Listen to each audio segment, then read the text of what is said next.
안녕하세요. 전업투자자 복리입니다. 이 영상은 5월 10일 수요일 오후 3시 20분에 녹화를 진행하고 있고요. 오늘 마감 시황이 되겠습니다. 먼저 해외 증시 마감 현황과 그리고 오늘 주요 이슈를 먼저 살펴볼 텐데요. 미국 증시는 나스닥이 국내 증시에 미치는 영향이 너무 크고 그다음에 올해 증시 키워드는 물가이기 때문에 항상 미국 증시를 먼저 확인하고 있습니다. 어제 보시면 특별한 이슈가 없어서 0.63%밖에 하락을 안 해서 아직은 뭐 하락 추세라고 보기는 어렵습니다. 그런데 어제 연준 위원장 한 분이 연준이 올해 물가를 내린다고 금리를 내린다고 말한 적은 없다고 말했는데요. 그 이유는 물가가 다시 올라가면 연준이 대응할 수 있는 수단이 없기 때문입니다. 올해 1월부터 4월까지의 증시 흐름 공식은 물가가 하락하면 증시는 반등이 나오고 물가가 상승하면 증시는 하락이 나오는 패턴이었습니다. 그래서 그 패턴으로 물가가 계속 내려왔기 때문에 나스닥이 1월부터 이 자리까지 올 수 있었던 건데요. 오늘 저녁 9시 반, 한국 시간으로 9시 반에 이제 미국 소비자 물가 지수가 나오는데 예측치가 조금 수정됐더라고요.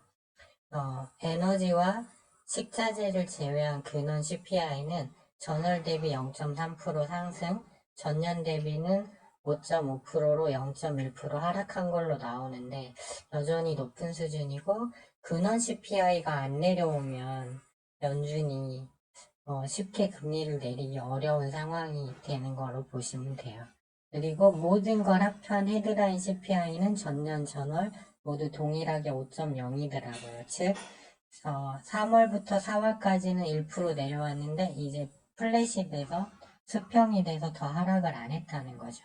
그런데 현재 나스닥 선물 흐름을 보면 그렇게 하락이 많이 오늘 아시아 증시는 한국처럼 중국 본토 증시, 항생 해서 다 하락이 나오고 있는데 나스닥 선물은 아직 보합권으로 강한 흐름이에요. 그래서 제가 봤을 때는 시장이 너무 앞서 나가거나 아니면 이 예측치 5.5% 이거는 예상을 했다. 하지만 금리 더 올리면 지역은행 위기에서 볼 수 있듯이 지금 미국의 은행들이 대출 기준을 높여가지고 신용경색 우려까지 지금 제기되고 있잖아요.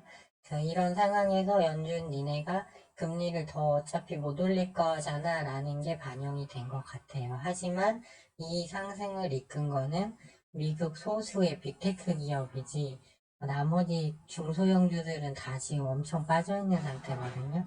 그렇기 때문에 시장이 진정한 찐반등이라면 중소형주도 같이 가야죠. 하지만 그런 흐름이 아니기 때문에 저는 조심스럽게 오늘부터 해서 약세 흐름을 미국장을 예상하고 있습니다.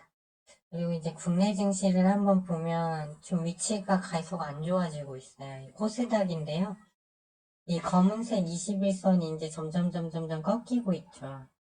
여기서 빨리 못 돌리면 이게 제가 미리 그려놓은 것처럼 이렇게 내려오면서 이 하단 지지 라인을 깨고 내려가 버리면 이제는 완전히 하향 추세가 되는 거고 지금 일목균형상 후행 스팬이 윌선에 붙었어요. 근데 여기서 더 하락을 하면 이 후행 스팬이 이제 5일선을 깨고 이렇게 내려와 버리면 이건 명백한 약세 전환 신호거든요. 그리고 1월부터 4월까지 과열 신호가 2번 들어왔다가 지금 거래량 줄면서 계속 내려오고 있잖아요. 5일선이 21선을 하향 돌파하는 데드크로스가 났는데 이제 여기 지지선 하나예요. 이게 깨지면 코스닥은 현재 829포인트에서 775까지는 각오를 해야 되는 거거든요. 만약 미국장이 이제 밀리기 시작한다면 그러면 현재 신용잔고가 아직도 18조 8천억이더라고요. 그렇기 때문에 여기까지 밀려버리면 신용잔고가 다 정리될 수 있는 자리가 올 수도 있다 이렇게 말씀드리고 일단은 코스닥에서 시총이 높은 종목은 에코프로 BM하고 2차전지하고 바이오 제약이거든요. 근데 오늘 또 수급을 보시면 외국인이 계속 요즘 코스닥을 연일 매도 중이에요. 그리고 코스피 매수 강도도 많이 약해졌거든요. 그래서 많이 팔리는 않지만 코스닥은 계속 때려 패고 있어요. 그렇기 때문에 좀 코스닥은 흐름이 안 좋아졌어요. 왜요? 그래서 이제 좀 위험 구간에 점점 진입하는 것 같고, 코스닥의 미래를 알려면 시총 상위주를 보면 되거든요. 네, 에코프로 보시면, 에코프로비엠 보시면 21선 1월부터 한 번도 안 깼는데 이제 깨고 내려왔잖아요. 그래서 61선 지지라인 테스트 중인데, 여기 보시면 백분봉이 완전히 이제 하향으로 돼버렸잖아요. 그래서 돌이키긴 어렵다. 수급도 안 좋고. 에코프로도 마찬가지. 그러니까 2차전지가 코스닥 그거를 주도하다가 밀리니까 이런 흐름이 나오는 거죠. 그리고 코스피도 한번 볼까요? 코스피는 코스닥보다 좀 양호하지만 역시 5일선이 21선을 깨는 데드크로스가 현재 나 있고요. 기울기는 좀 약하지만 이렇게 될 확률도 있어요. 아직 하단 지지라인까지는 좀 여유가 있어요. 왜 그러냐? 외국인이 아직 매도를 안 하고 있거든요. 하지만 삼성전자를 주로 샀어요. 외국인 매수세의 주체는 삼성전자인데, 우리나라는 시가총액 산정 방식으로 지수가 산정되기 때문에 다른 거 다 빠져도 시총 큰 애가 오르면 증시는 오른 걸로 표시가 돼요. 그럼 이제 삼성전자를 보시면 지금 21선 오늘 깨졌죠. 그러면서 백분봉상 21선이 이제 밑으로 꺾이고 있죠. 삼성전자 수급 내역을 조금 자세히 보시면 이렇게나 외국인이 많이 샀어요. 그러니까 코스피가 상대적으로 코스닥보다 버티는 흐름이 나온 거죠. 근데 오늘 보시면 프로그램 매도가 268만 5천 주나 떠 있죠. 그렇기 때문에 이제 이것이 그동안 코스피를 버티게 해줬던 외인 수급의 이탈 신호가 되는 건 아니냐, 이 정도 추측은 할 수 있다고요. 일단 추세가 눈에 보이는 게 꺾였으니까. 그래서 좋지 않고, 코스닥에서 바이오 제약도 중요한데 셀트리온 헬스케어 21선 따라가지만 거래량 거의 없고, 한미약품도 완전 꺾여버렸죠. 그래서 이런 흐름이다. 그래서 일단은 녹록지 않고 오늘 CPI를 흐름을 미국장이 미리 선반영한 걸 수도 있지만, 역으로 이제 시장이 앞서 나가다가 이제 급락 흐름이 나올 수도 있는 자리다. 이렇게 봐주시면 될 것 같고요. 오늘 강세 종목은 자동차 부품주가 좋았어요. 이제 납품 수주권 뉴스도 있었지만 항상 시총 상위주가 가야 밑에 얘야 애들도 따라가는 거거든요. 기아도 정배열이고 최근 외인이 많이 매수를 했고요. 현대차도 21선 따라서 이렇게 계속 완만하게 오늘 상승이 나오다 보니까 얘네가 강했던 거예요. 그러나 과연 시장이 다시 밀리게 되면 그때도 강한 흐름을 줄 수 있을까? 그건 의문이고요. 일단은 이렇게 급하게 상승이 나온 날은 쳐다보면 안 됩니다. 충분히 가격 메리트가 생길 때까지 기다려야 되겠고요. 화장품주들도 일부 종목들이 실적이 잘 나오고 해서 올랐지만 화장품 시총 상위주들은 다 빠졌어요. 그리고 워낙 저가주들이거든요. 요즘은 장이 다시 한번 말씀드리면 이렇게 주가가 21선, 21 이평선 밑으로 잠기면 어떤 일이 생기냐면요. 이거를 역배열이라고 해요. 즉 돈 벌기 아주 어려운 구간. 정배열은 21선 위에서 타고 가는 자리인데 지금 역배열에서 더 빠질지도 모르는 자리잖아요. 그러기 때문에 좀 주가 가격이 싸고 시총이 작고 해칭 테마만 움직이는 흐름이 나오는 거예요. 그래서 여기도 일단은 체크는 해놨지만 아직은 아니다. 그리고 해칭 테마에서 사료주들이 오늘 갭상승 출발했다 다 밀렸는데요. 러시아가 푸틴이 전쟁이라는 말을 썼지만 실제로 지금 예비군 동원령 내려서 한 60만 명 지금 전선에서 싸우고 있거든요. 그리고 제일 중요한 거는 그런 이슈가 나온 건 좋지만 소매 가격이 어제 빠졌어요. 국제 선물 밀가격, 설탕 가격. 그러다 보니까 한의사료는 그래도 조금 버텼지만 대한제당은 많이 밀렸죠. 그래서 사료주들도 지금은 그렇게 추가 이슈가 나온다 하더라도 그게 진정한 위협이었다면 소맥 선물 가격이 올랐어요. 그러기 때문에 여기도 아니라고 보고, 이제 이 히토류를 제가 지금 계속 그래서 관심을 두고 매도하면 안 된다고 하고 있는데, 이제 히토류 테마 쪽 보시면, 저는 현재 그 1차 진입 물량은 7.57%, 2차 진입 물량은 10% 정도 마이너스예요. 그래서 오늘 장중에 6.38%까지 올라서 한 2.5% 손해보고 팔카도 했지만 아직 팔자리는 아니다고 봤고요.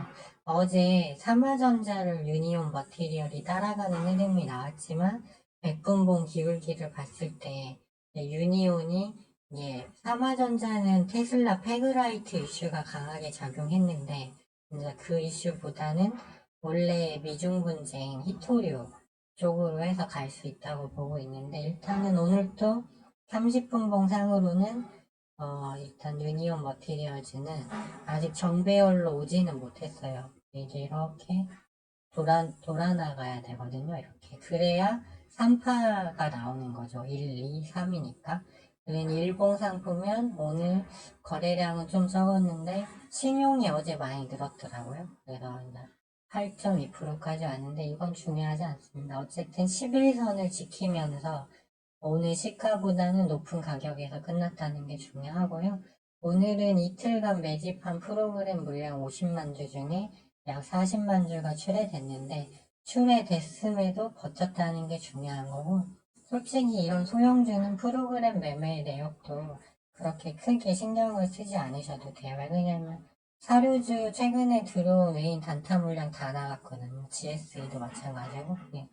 근데 이날 5월 3일날 유니온 머티리얼 상한가 갈 때 프로그램 매수가 5만 주도 안 되거든요. 그래서 이슈와 추세가 중요한 거지 뭐 이런 건 크게 상관하실 필요 없다고 보고 있고 여기서 돌려나가는 흐름이 나가야 돼. 아직 밑으로 지지라인 쪽으로 오늘 장이 많이 밀렸어. 코스닥이 7.3, 0.73% 빠지고 그 다음에 그 코스피도 밀렸죠. 하지만 일단 버티는 흐름이 나왔다는 게 중요하고 그 다음에 이지도 보면 일봉상 21선 언더라 이제 100분봉상으로도 구름대 하단이기 때문에 30분봉은 좀 좋지 않지만 일단은 더 내려가긴 좀 어려운 자리예요. 동국 RNS도 구름대 하단까지 오니까 변동성이 거래량 주면서 급격히 줄어들었잖아요. 그렇기 때문에 이제 팔고 나갈 사람들은 다 나갔다라는 거죠.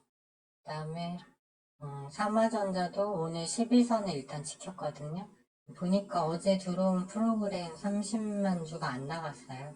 프로그램 매수 그래서 여기는 좀 기울기가 너무 급해서 조금 안 죽어서 조심스럽게 저는 미국장 하락이 연결이 됐을 때 예측대로 갔을 때 해칭 테마가 유리하다고 보는데 사료도 나중에 이슈 생기면 살 수 있겠죠. 뭐 한동안 관련주도 오늘 올랐지만 오파스네트 이런 거 이제 체크만 잘 해놓고 일단은 오늘 미국장 약세 전환 가능성을 보고 해칭 테마가 일단은 유리하다고 일단은 보고 승부 이어가고 있고요. 보통은 스탑로스를 거는데 이번에는 걸지 않았습니다. 그래서 유니온 머티리얼즈는 5,900원대를 탈환 이상으로 탈환하느냐 오늘 600원 차이로 아쉽게 탈환을 못했는데요.